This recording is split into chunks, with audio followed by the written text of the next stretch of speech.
So now we're going to find the arc length of a curve written in polar form.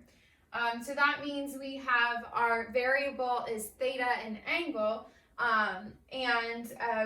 so our bounds are going to be angles, and we have a different form of the arc length formula, accounting for the fact that our equation is written in polar form, and so that's going to be the arc length is equal to the integral from theta 1 to theta 2 of the square root of r squared plus dr d theta squared d theta, where r is our function of theta and our angle theta is between theta 1 and theta 2.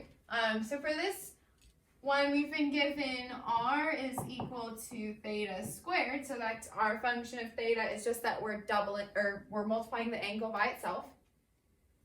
And then we're given that the bound should be 0 to pi over 4. And so all we need to do in order to calculate the arc length is calculate dr d theta. So dr d theta should just be 2 theta. So now we can go ahead and calculate this. So the arc length should be equal to the integral from 0 to pi over 4 of the square root of r squared, which if we square r, that should be theta squared squared, so theta to the 4th power, plus dr d theta squared, so 4 theta squared d theta.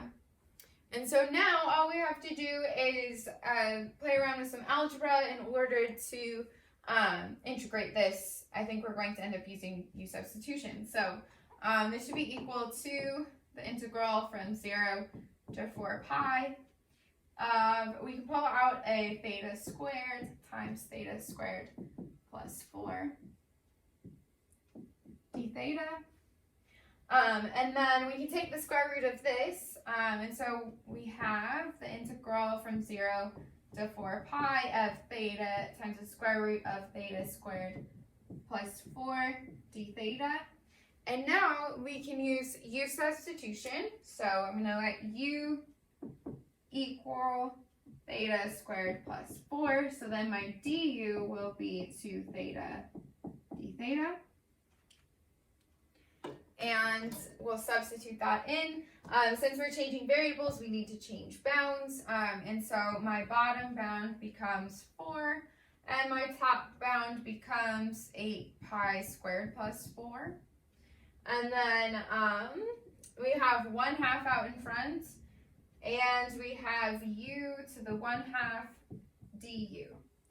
So now we can go ahead and integrate this. We get 1/2 times 2/3 u to the 3/2 evaluated from 4 to 8 pi squared plus 4.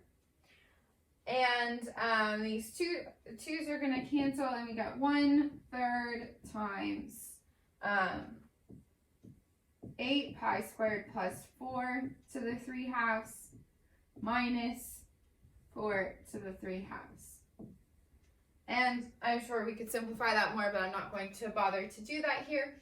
So the important thing to remember is that since we are in polar form, our equation is given in polar form, and our variable is in terms of angle theta, we need to use a different version of the arc length formula and just figure out how to plug things in.